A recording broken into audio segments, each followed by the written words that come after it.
Holding period return. जैसे मैंने पहले भी जिक्र किया था कि रिटर्न के कई एस्पेक्ट्स होते हैं, कई पैरामीटर्स होते हैं। यहां पे मैं मेजरली जब हम फाइनेंशियल इंस्ट्रूमेंट्स में इन्वेस्ट करते हैं, चाहे शेयर में, चाहे म्यूचुअल फंड में, चाहे एक्सचेंज ट्रेडेड फंड में, चाहे गोल्ड में, तो जब भी हम फाइनेंशियल इंस्ट्रूमेंट में इन्वेस्टमेंट ऑप्शन ढूंढते हैं तो वहां पे जो रिटर्न्स कैलकुलेट होती हैं, मैं उसमें से एक रिटर्न चुन रहा हूं जिसका नाम है होल्डिंग पीरियड रिटर्न।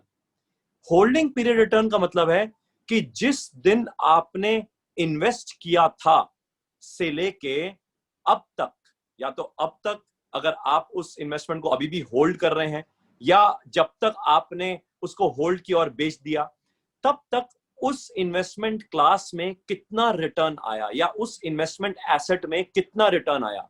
यानी कि जब से शुरू हुई थी कहानी लगाने की से लेके जब तक हम लगे रहे उस इन्वेस्टमेंट तक, यानी कि अगर हम आज तक भी लगे रहे हैं तो आज तक का रिटर्न, इसको हम होल्डिंग पीरियड रिटर्न बोलते हैं।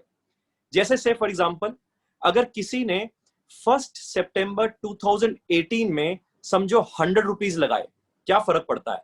म्यूचुअल फंड में लगाए हो, शेयर मार्केट में लगाए हो, रियल एस्टेट में लगाए हो, गोल्ड में लगाए हो, कोई फर्क नहीं पड़ता, क्योंकि वो तो इन्वेस्टमेंट एसेट्स जो है वो चेंज हो सकते हैं।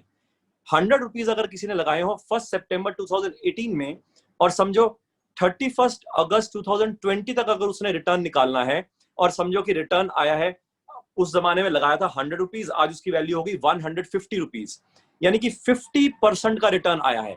ये जो 50% का रिटर्न है ये 2 साल में आया है, यानी कि 2 इयर्स में। क्यों? क्योंकि 1 सितंबर 2018 से लेके हम 31 अगस्त 2020 तक जब हम कैलकुलेट करेंगे तो हमें पता लग जाएगा कि 2 साल में हमें 50% रिटर्न आया है, यानी कि एनुअलाइज रिटर्न नहीं है, ये होल्डिंग पीरियड रिटर्न है।